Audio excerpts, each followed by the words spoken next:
This is the intro jingle. This is the K-pop Daebak Show with Eric Nam. Ooh.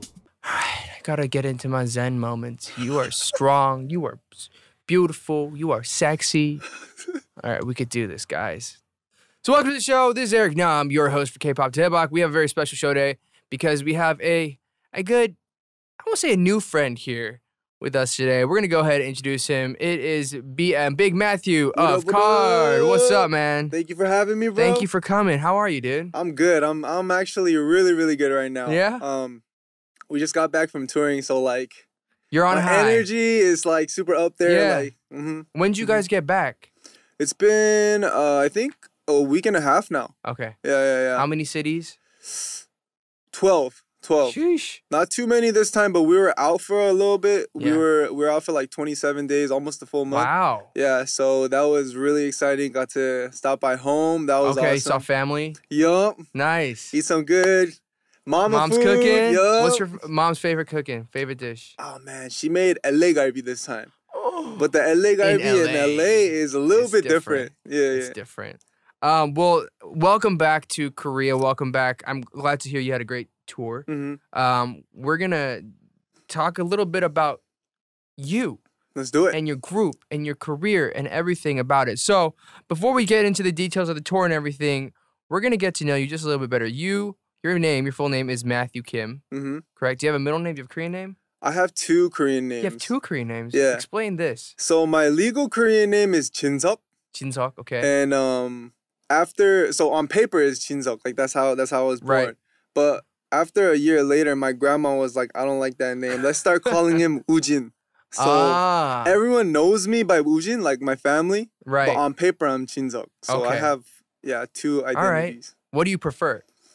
Ujin? Ujin? Yeah, Kim Ujin? yeah. Okay, Yeah. Kim Ujin, Matthew, Kim. Yes, sir. Your nickname is Big Matthew, hence your stage name is BM. And if you guys haven't seen Matt in real life, he's big. 6'2", 84 kilos. I don't know how many pounds that is. I think it's like 185 or something. But Are you Hercules? I got size on me. I got a little size on me. Are you a Greek god? What's going on? What happened? What did you eat that I didn't eat in LA? Bro, I used to be like this way big. Oh, really? Yeah, I used to be really chunky when I was horizontally bigger. Yeah. Okay. Yeah, I was really big, and I guess it kind of just, as it shrunk horizontally, You went up. vertically. Yeah. See, that's what my parents told me would happen to me. It just never happened. You were chubby when you were I was definitely chubby. I'm Really? still a little chubby. It's well hidden. What? It's very well. There's a reason I wear like sweaters that cover up my belly constantly, but Gotta hit the gym, bro. nah, I'm a pass. I'm gonna pass on that. So BM, you're born and raised in LA. For people who don't know, like Matt and I, BM and I, we first like had a conversation maybe a few months ago. Right. Like we had seen each other around at like social gatherings We did. like once or twice. We turned up together one time. and we were just like, hi, nice to meet you. And then I Yeah. was like, you look like my cousin. And then you're like, people say I look like you. Yeah, and no. that's it. Fun. I wanted to say this on this podcast. I want to say What? it because it's super funny. So when I was a trainee, Yeah. I don't know if like I look like you, Uh. but I think people say, because I used to smile a lot, right? Uh. Back in the day when I first came to Korea, people were telling me like, okay, if you go to Korea and you don't listen to the people, they'll straight up smack you. So I was like, I would walk around just like, Yeah. nah, don't smack me, always please. you know? Yeah. And people would always tell me like, hey, you have a good insang. You kind of look like Eric Nam. I'd be like, yeah, tight. Ah. So, back in the day, I'm not gonna tell you what it's for, but you know how like when you have a password for something, you have the second security question. Yeah. So one of the questions is, what celebrity do you most resemble? And you're actually That's hilarious. Yeah, it's I put Eric Nam every time. I'm so honored Oh yeah, me to too. be your second security password. Me too. Man, I want like a meme or something that says Eric Nam is Mets. Put it. That's pretty cool. Yeah, they should just put a picture of you Side like by side. in the The password thing. All There right, you go. all right. That's funny. Well, then we met, and then we're talking, and then we find out we have so many more things in common. Mm-hmm. Like, you were the oldest of 3 brothers. Yeah. I'm also the oldest of 3 brothers. right? And then it got weirder. It got crazy weird, bro. Because we're like, wait, what's your second brother's name? Austin. Yeah. And my second brother's Eddie. And we're like, wait, they look alike. They look exactly They look the alike. same. It's so weird. It's the most bizarre thing ever. It's crazy. Yeah. You guys should put up a picture. It's so weird. Like I was DMing you like yesterday, and I was like, oh wait, is that Eddie? It's like, no, that's his brother. I don't know, bro. Maybe someone like way up there in the Nam family, maybe we're and related like somehow. Maybe, I don't know, because our brothers look exactly. They look exactly alike. alike. And then the other thing is, I told you when we first met, I was like, you look just like my cousin, and I showed you a picture of him.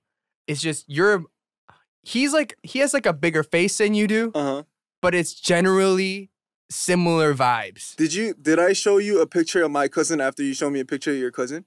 I don't know if you Because did. your cousin looks like my cousin. Wait, do we have the same cousin? I don't know, bro. My cousin's name's Andre, though.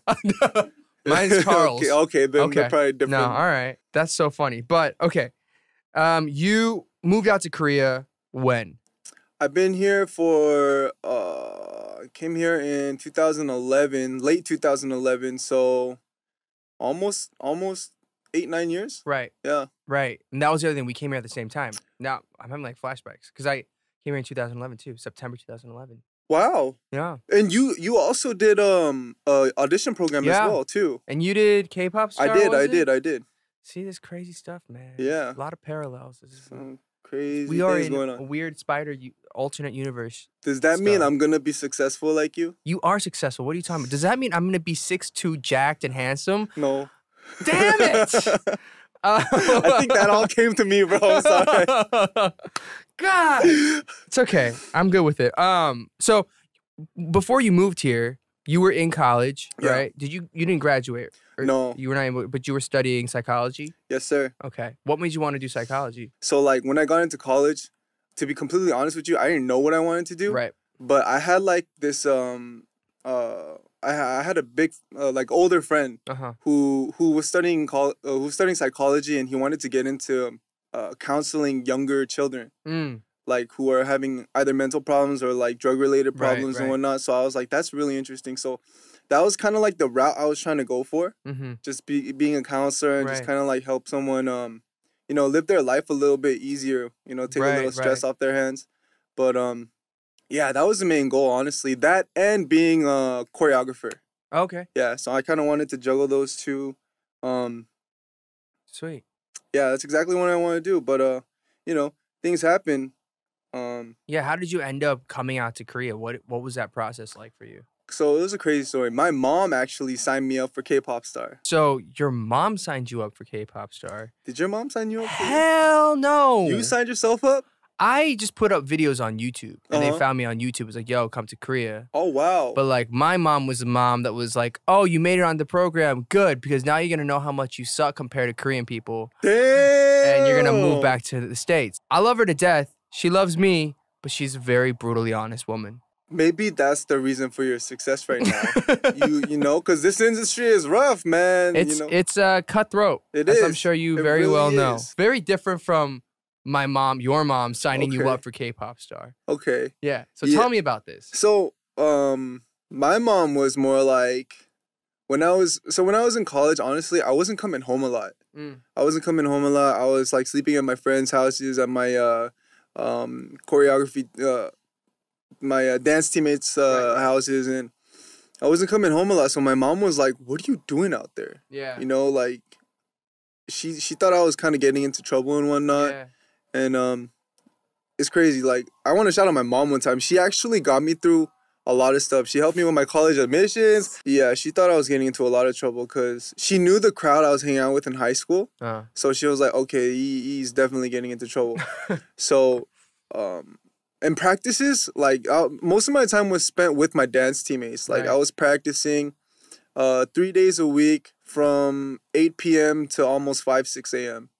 Damn. And yeah, it was this in college or in high school? College. Okay. College. So she was like, "Where are you? You're either coming home 7 in the morning or the next day at night."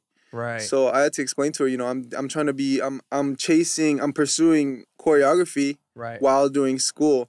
It was kind of like, you know, realistically, psychology would have been the main thing, and this probably would have been my hobby. Right. But everything in my head was like, I had to do everything in my power to make it the opposite. You know, make choreography first. Right. And make this a backup plan. Right. So, yeah, that's what I was doing. And my mom didn't understand until I brought her to one of our competitions. Oh, okay. So she was one in almost 5,000 people in a crowd that was watching the competition. And then my team got up on stage, and then that was the first time my choreography was a part of the set. Okay. So I had this one part. Do you remember like a long time ago when this was like this I forget what they call it. Yeah, the Bernie. There you go. Yeah, the Bernie. That was like the wow part in my choreography. So we're like da da da da da da. Hey, the whole crowd was just like, oh my god, they just hit the Bernie. Oh my god, that big Asian guy. Oh my god. And my mom was just in the crowd part like, what? So she figured out, okay, he has been spending hours, focusing, dancing and pursuing what he loves to do. So she came to me one day and she was like, hey, why don't you try doing it on a bigger scale? I'm going to send you to Korea, do this audition, and let's see where it goes from there. Wow. I was like, I can't speak a lick of Korean. I've never listened to K-pop before. Right. So I was like, I don't know how I'm going to do this. But she was like, just do it for me. Just do it one time for me. So I was like, man, I really don't want to do this. So day of the audition, it was at Cerritos in LA, in Cali. The morning of, 5 minutes before I leave, I was trying to convince my mom to not let me go. And she was like, nope, you're going. I was like, damn. So I put in a CD, popped the CD into my laptop, put a couple songs in. And then boom, went to the auditions. And I guess I did well. I guess I stuck out because they gave me a free ticket to Korea. I was like, what? Like, this is like a $3,000 ticket. Tight. And then, one thing led to another. Even though I couldn't speak Korean at all, I somehow, by some divine miracle, I kept passing each round until top 50. And then, I got to shout out Boa Sambenim one time. She actually kept saving me. Oh, like, really? I was supposed to get dropped, but she kept saving me. Like, the other judges were like, there's no way you have any chance of doing anything successful in this industry. You too late for that. You too old. Yeah. And I'm sure in their head, like, he doesn't have the image for it. Right. But, prove you wrong. So this was season 1? Season 1, the very first one, with Jay. Right, with Jay. Yeah. So did you guys know each other from then? Yeah. Okay, so were you guys friends from there, or you just kind of like knew of each other? Because like not everybody becomes friends when you're doing these shows. No, we became really close. Okay, that's cool. Like we had these little cliques inside like the foreigner. Right. You know what I mean? I mean, we did too. Right. Like half of our top 10 or top 12 was international. Oh, wow. We had 2 people from London. We had a girl from LA. We had a guy from India. No, 2 girls from LA. Dang. We had me. So it was like very international. Wow, so wow. I know completely what you guys clicked up pretty well, probably, huh? But like we tried to like, we were comfortable talking to the Korean kids as well. But we obviously felt most comfortable just in English. True. It's inevitable. It's inevitable because I can't express myself. Right. I don't know what I'm saying. Right. So, but yeah. Okay. Yeah. I'm like that too. I get my words mixed up a lot, and like it's hard to like completely get your point across in Korean. I know exactly what you mean, but me and Jay and there was a couple other guys. We were pretty clicked up. We were pretty like chill with each other. So since then, it's like, the turning point in our lives. We're at the same time at the same place. So yeah, we're pretty close. That's cool. Yeah, I don't see him too often, but every time we do see each other, it's always the same. So yeah. Cool. I'm a little curious about your parents and what growing up was like for you. You grew up in LA. Do you have any? I mean, you have 2 younger brothers. What did your parents do? In LA? Clothing. Okay. They did clothing. Still currently doing clothing. Right. Another thing, I dropped my own brand. Right. Congratulations. Stadium awesome. Apparel. Yeah, I got your. I brought a little something for you too as well. Yes, thank you. So they've been doing clothing for around, I think, over 20 years now. Oh, wow. Yeah. If I want to flex one time, They actually did clothing for Forever 21 when Forever 21 started popping off. Oh, nice. Yeah, so they have a lot of experience in clothing. Okay. And hopefully, you know, since our oldest son is doing entertainment now and has a little fan base, hopefully it helps a little bit with it. Yeah. Yeah, Stadium Apparel. If you haven't copped it, cop it now. Yeah, go check it out. What is there like a website or is it Instagram or where's the best? Instagram at STAYDIUMLA. All right, Stadium LA, guys, Yes, check sir. it out. So what was life growing up for you in LA like? I mean, you talked a little bit about it. Like in high school, you probably weren't with like, you know, the most clean cut kids or whatever. But what was your childhood like? You and your brothers and man, I wasn't really tight with my little brothers when I was younger. We used to fight a lot, you know, like 3 guys in the same. It can be tough. Yeah, it's tough. It's tough. You know, my mom went through a lot because of that.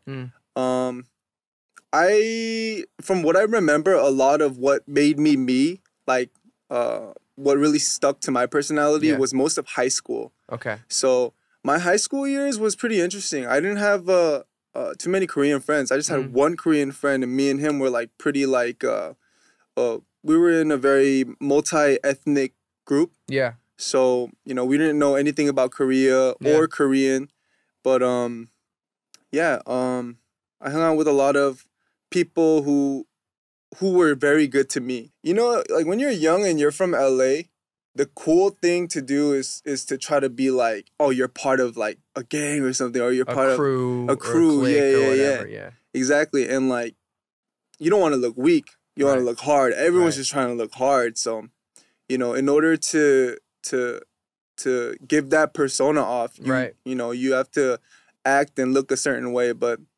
it's all kid stuff, you know. So when you're young, you make mistakes and whatnot. Like, I've talked to some of them recently. They're all doing well. They all have their big boy jobs now.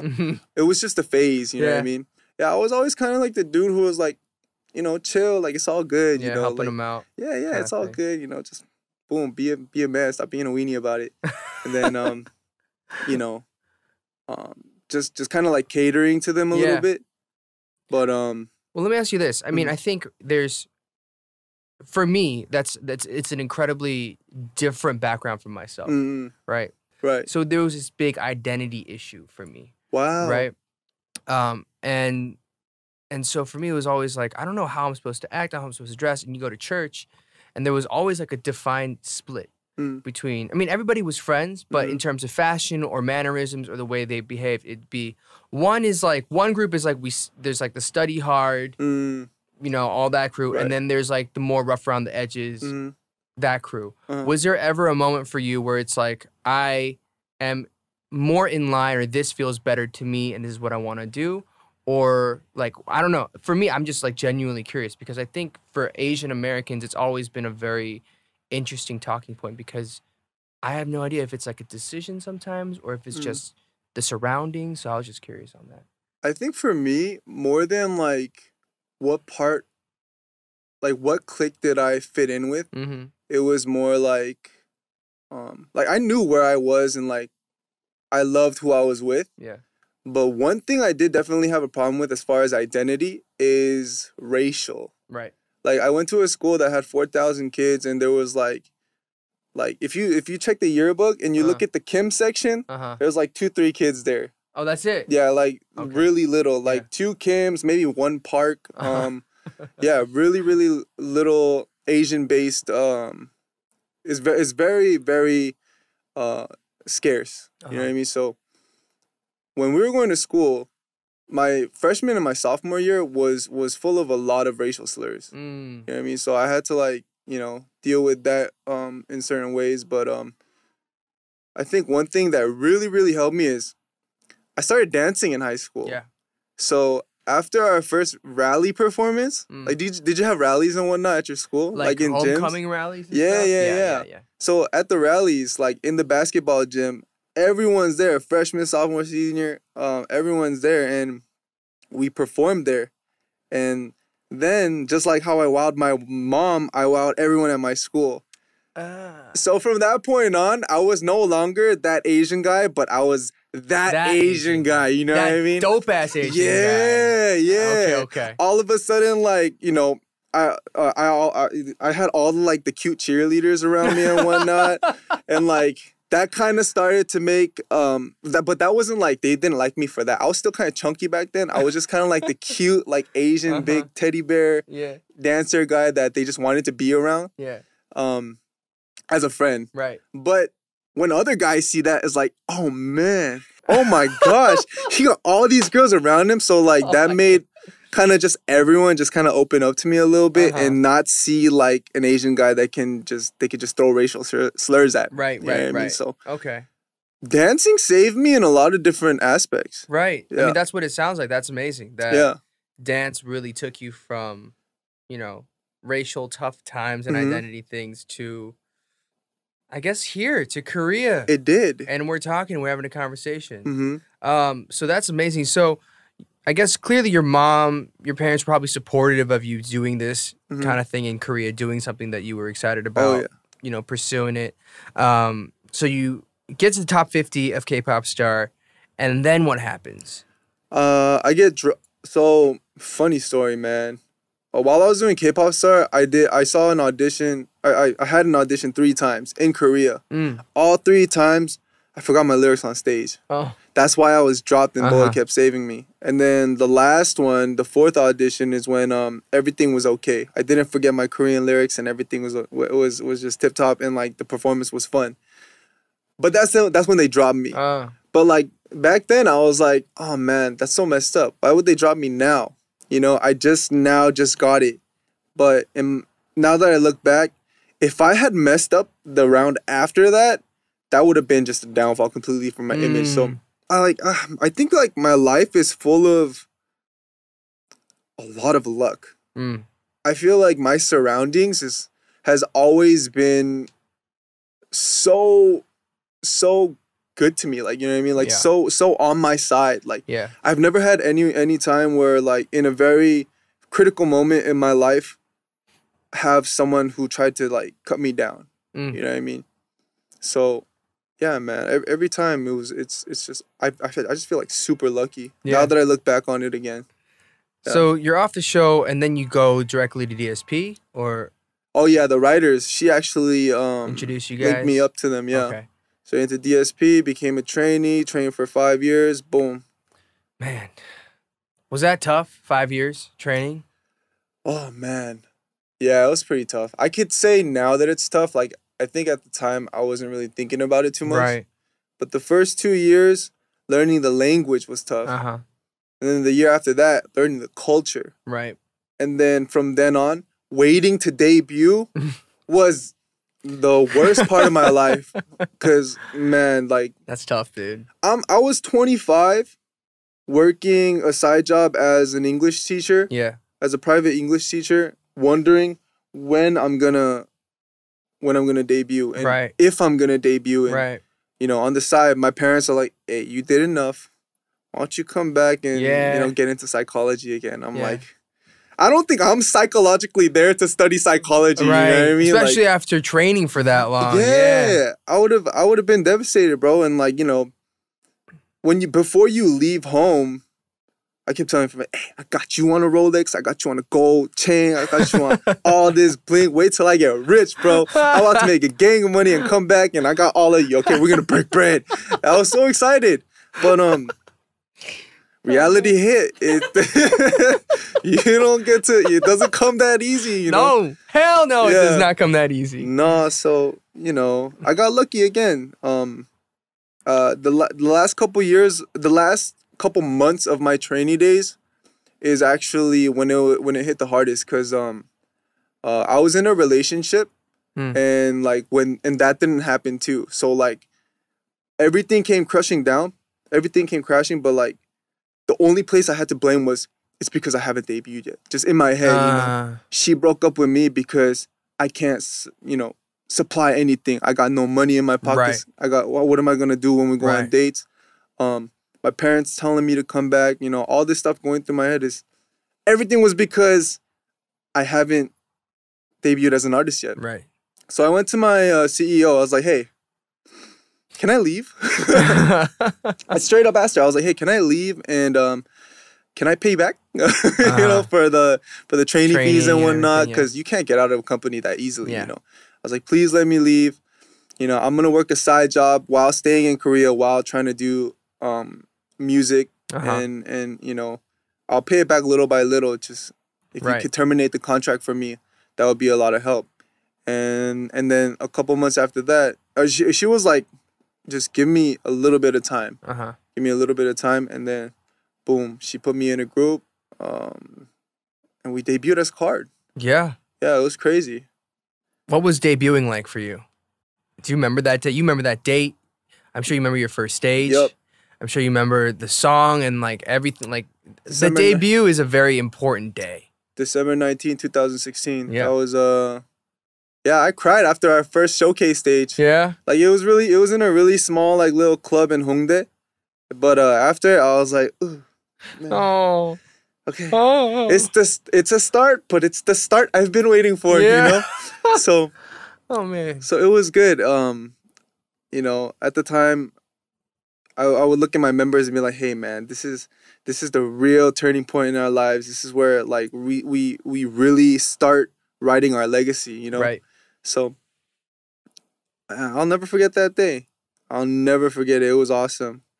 I finally made it, and I'm finally closer to being able to buy all my friends Rolexes and gold chains and all that. I'm still not there yet, but I'm on my way. We'll get there. We're getting there.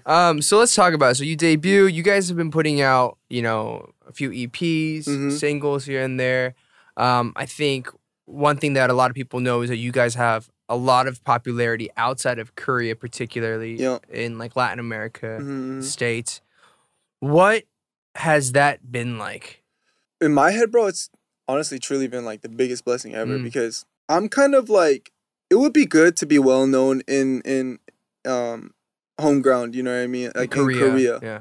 But that's something we're working on as well right now. But being able to be recognized by people at a place where I'm comfortable in, that's a different feeling. That's awesome, right? You know what I mean? Like when we did tours, our first time in the States, it was mind-blowing. You see 2,000 people in the crowd. They all know who you are, but it's your first time seeing them. But they love you. And in English. Right. I understand you. We understand each other. Like that feeling was incredible. Yeah, I'll never forget the first time we toured. And the second time with our recent tour, like it was insane. It really makes you feel alive. You know what I mean? Do you have a particular show or country or city that just like sticks out in your head, like that tops all of them? Man, Chile. Chile. Okay. Chile is crazy. So we did a show there at a 3-story auditorium, I think. It was a 3-story venue. And towards the end of the show, all of a sudden, from the 3rd floor, there's just a waterfall of balloons. Oh. I was like, what? I like the choreography. I think I was turned around before right before they started doing that. Right when I turned around, it's all just like raining down on the 1st floor people. I was like, what? And the 1st floor people are just like popping them up, so it's just balloons everywhere while the waterfall of balloons is behind them. And like that was like a moment where I was like, who gets to see this? Yeah. You know? Who gets to see this and do this? Yeah. Who you know, it was for us. And that was a moment where I was it's just in my head like, let's not take this for granted ever, you know? And yeah, that was definitely another turning point where it made everything worth it. Yeah. You know what I mean? Like all the training days, going through all that bull, it definitely made it worth it. Oh, that's amazing. And congrats on all the success that you guys have been having. You know, I remember last time we spoke, you were talking about the new album and the new song, and like you guys were trying to get the song and the sound right. Was this your first time that you produced and wrote the title? Yes. Congratulations. Thank you. It was really difficult. I remember you told me it was. You were like, I wrote so many songs. I did, but I'm in a stage right now where, as a producer, I haven't been doing it long enough to be like, why don't they like it? Right. You know, I can understand, but the fact that they did use it though, like my label and my members, I'm forever thankful for that, because It was a really good start as a producer. It was a really good start. It was a great debut. So yeah, I kind of set the standards a little bit high for myself. So it's okay. Yeah, it's a good baseline. It is. It really is. Have you seen the royalties come in yet? No. Okay. They come in 6 months after the release. Okay. So we're gonna have to see. I'm gonna go stream it, and then you're gonna buy me a steak dinner. Stream it. Yeah, just go like a couple nights with just leaving it on repeat. I'll definitely do that. Then I got you on a steak. Okay. If a lot comes in and we become more tight, maybe I'll get you on one of these too. Oh yes! I get a gold chain and a Rolex. Damn. From the swap meet. Before we get into some lighter stuff, I guess, like, what do you hope to achieve, or like, where do you want to see yourself as a performer, musician, choreographer? Do you have like an end goal, a dream, anything like that? No, not really. Like, I don't think. I think right now I'm in a place and time in my life where this is just so good, and I'm not gonna stop working. You know, I'm gonna continue to grind. I'm gonna continue because music producing will always be something that I'll always try to get better at. Right. And you know, try to achieve more through. But as far as right now, like, I'm not trying to be. I'm trying to like kill my greed as far as like. I need more of this and more of that. Like, being able to do shows in front of this many people right now at this age, I think is a huge blessing. And I'm trying to kind of be in the moment right now.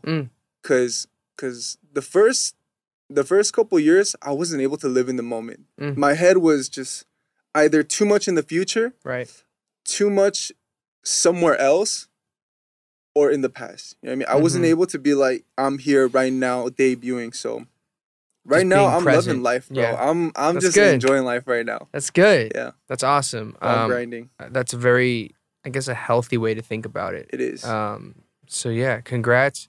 And you know, there are so many people around the world who are excited to hear more stuff from you, and KARD. And but let's talk a little bit more about some lighter stuff. It has been brought to my attention that you are the leader of the Big Titty Committee. Gang. Please explain what the Big Titty Committee is. It's an exclusive gang. Okay. Bro, it's exclusive. So I did a V Live one time. And they were and then a fan asked me on V Live, where do you like to work out the most? And I was just like, either my back or my chest, because a man's got to keep his titties big. I just said it like without any thought. You know, like, you know, you gotta have a nice set of titties for, even though you know you're a man, just keep your man titties, your man pecs. Man pecs big, you know. The next day I wake up, Twitter is blowing up. Big man titty gang, big man titty committee. He's the titty guy. People know me more for that than they do for BM from KARD. I don't know how that blew up. I have no idea. You were just a meme, dude. I'm a meme god right now. You're a meme god. And like, it's crazy because not only are fans going crazy, but there are other artists saying, "Oh yeah, titty." The titty movement is in motion alive. right now. It's real alive. And alive. It's crazy. Who else is part of this committee? There's a lot. One guy, if I'm the president, I want to say he might be the secretary. Hong-seok from Pentagon. You gotta look at his titties, bro. He got big titties right now. He got real big titties right now. Yeah, man titties. Okay. Hey, if you want to be part of the gang, bro, I got you on some workouts. Dude, I'm just trying to stay alive. That's my goal. They'll help you stay alive. Okay. So there's you, there's Hong-seok. Give us 2 more members of this committee. Do you guys work out together? Oh yeah, we do. Okay, all right. We do. Let me see. Mingyu from 17. He got a nice pair. Dan, you okay? This is just bad timing. All right. You're good. Have you seen them? Is that why you're calling? I don't know who these people are. Okay, well, check out their titties if you have the time. They're nice. Okay. Mingyu, Hong-seok, you. I forget his name. Oh my god, I don't know why I went blank for a second. From Nuist. He was also on Men's Health. Is it Peko? Peko. He got a. Ooh, yeah, he good. He's good. So did you guys like meet up and be like, "Yo, you got some nice You guys have some nice chestables going on today. Like, what's going on? I just admire them from far away. I'm just like, okay. I gotta work on mine a little bit too. Okay. Gotta hit some bench presses. Okay. All right. Yeah. Very exclusive. Who do you hang out with in general, like in your downtime or whatever? I hang out with my friend Drew. He's from the States as well. He's been out here.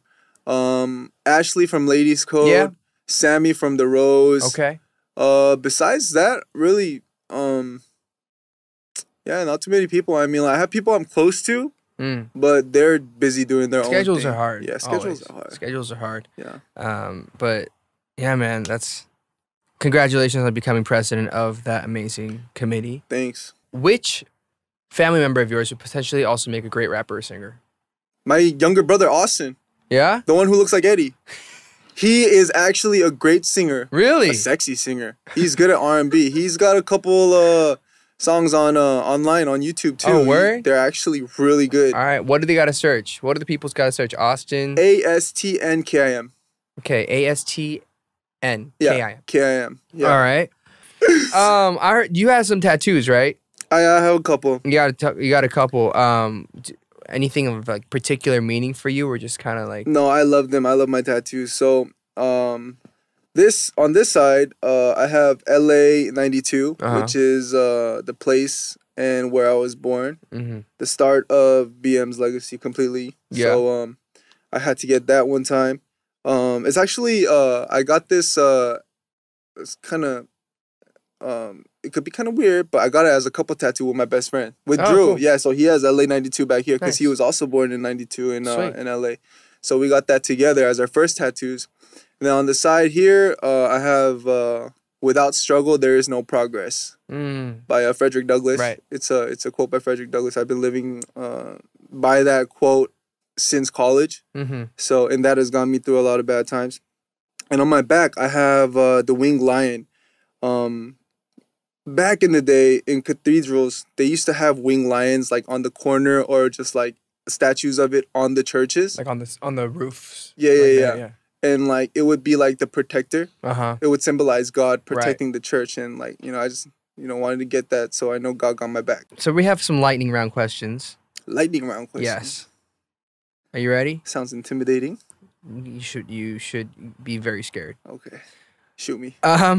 Who makes you laugh the most? In my company or just in my life? Anyone in your life. Probably Drew. Drew? Yeah. I gotta meet this Drew guy. He's a funny guy. What song makes you cry every time? Ihai, what's this song? Hansum. Yeah, Hansum. That one makes me cry. Yeah, that one makes me cry every time. Okay. Best movie theater snack? Popcorn for sure. Popcorn, what flavor? Shoot, just a regular. Just a regular? Yeah, you don't like that onion cheese, cream cheese thing they do here? I used to, but then like every time I eat it, my fingers smell. So like, they smell throughout the whole movie. So it's like after I'm done with the popcorn, like I'll just be like, oh shit. Oh yeah. Coffee or beer? That's a hard one. Ooh. Beer. Beer. Yeah. What kind? You have a particular one? I like Blue Moon. Blue Moon. Okay. BM. First K-pop artist or group you ever stand? J Park. J Park. Easy. Can I tell this story? Please do. So after K-pop star, after I got dropped, I'll make it short. Yeah, after I got dropped, I went to this concert that one of the Nunas that helped me on the show brought me to. And then even while I was on K-pop star, it wasn't a dream for me to be a K-pop star. You know what I mean? But I went to this concert, the end of the year concert. Far East Movement was there. I was like, oh, yo, that's tight. And after that, J Park got on stage. And he did his thing. I was like, dude, that looks cool. Like he looks cool doing exactly what he's doing on stage. I want to be that guy, So, and then from that point on, that's when like I told myself like, I want to do this. Yeah. I want to stand on stage exactly like him, make all these girls go just like him. So, yeah, shout out J Park. He, big boss. He's pioneer, dude. He's doing everything I want to do, like, just way like light years ahead. Like that's such a good. He's a pioneer. Yeah. Have you met him? One time. Did you say anything to him? What was that encounter like? I saw him. He had a big Cuban on. I was like, "Woo, that looks expensive." should I say what's up or should I? And then like my friend was like, you want to go say what's up? I was like, yeah. And she brought me over. I was like, hey, what's up, bro? He was like, what's up, bro? Boom. I was like, you're my biggest inspiration, man. Thank you. Can I get a picture? Yeah. Boom. Fanboy moment, bro. Oh my God. That was, yeah. Oh man. All right. Well, you're gonna get there. I'm not worried about you, bro. Soon. What scares you the most? Besides just complete and utter silence, disappointing. Being a disappointment to someone that truly cares about me. Yeah, that's a big fear. 'Cause losing someone's trust, I think, is one of the biggest mistakes or like the worst feelings you could ever have. You know you messed up. Yeah. You have nothing to say. You ever have those moments, bro, you're just like, sorry, you know? Right. That's the worst. Right. Yeah. Last person you texted yesterday. I think it was a group chat from my members. Cool. Person you'd marry right now if they asked. I'm deciding between Danny Lay or Kiana Lede or Becky G. Those she cute though. Yo, shout out, send a shout out to Becky G real quick. I love you. I know you did a hit song with J-Hope one time, but when I'm on that level, we're gonna do one together too. You don't know me? I'm BM from KARD, and I love you. Thanks, Becky G. All right. Your fans are blank. Blessings. And K-pop Daebak, this podcast, is blank. Turn up. You should do a podcast. Should I? Yeah. I don't know how. Can you teach me? And we can teach you. Tight. Okay. You should do one. Well, how should I do it? I don't know. We'll get into that. I actually am kind of interested. You should do one on like fitness. Oh, health. There's ones like that? Yeah, you can do whatever you want. I got a name for it already. Big Titty Committee podcast. That would be. Wait. I forgot. How often do you work out every day? I try to. Dang. Yeah, at least 5 times a week. Oh my gosh. How long are your workouts? Nowadays they're kind of long because I add an hour of cardio before I hit the weights. So about 2 hours and a half. Yeah. It's fun though. Diane and I are just looking at each other like you remember you said you don't want to disappoint nobody? Mm-hmm. Disappointing ourselves. All right. And I mean, what's up next for you and the team? The team, we're working on an album now. Okay. We're gonna come back with an album. We put out 2 singles recently. The album's next, trying to put as much as we can on there with as much diversity as we can. And me individually, just keep working on my producing and keep my man titties big. All right. That's pretty much it. Well, thank you so much for joining us today on the show. We appreciate you making time to come and join us here. If you want to go ahead and give a message to everybody listening, to your fans, or whatever you'd like to say. Man, thank you always and forever for tuning in, for just being a part of my life as an artist. I hope you stick around because, it's only going to go upwards from here. And if you're having trouble with insomnia, live in the now. Yes. Boom. Live in the now, everybody. Thank you so much for listening to this week's episode of K-pop Daebak with BM from KARD. Please be sure to check out our social channels at Daebak Show and on YouTube, Dive Studios, where we have explicit videos of BM showing off his man titties and sending videos to Becky G. Love videos, we mean. Love letters. Did you say explicit or exclusive? Explicit. Okay. Because he was kind of just like filling up his own chest. I was. There's no clothes being taken off, but yeah, it's peachy. Everything's peachy. But yeah, please do that. And if you guys are listening on Apple Podcasts, please go ahead, leave us a review, 5-star and a rating, and subscribe to whatever platform. 5 stars. 5 Nothing stars. less. And if you guys have people that you want on the show, go ahead and send them our way. Let them know, and we'll try to reach out and get them on the show. Last up, as we say goodbye, BM, if you could please improvise an outro jingle for us. An outro jingle? Yeah, a little outro song for the show. You have now watched the Daebak Show. Tune in next week. All right, guys. Thank you so much. Have a great week, and we'll see you soon. Bye. Peace out. Hey guys, did you guys like that video? Then make sure you guys subscribe to Dive Studios YouTube channel and put your notifications on, because we got a lot more great content coming your way. Look at this video. See? Wow. Wow. And this is great too. Enjoy.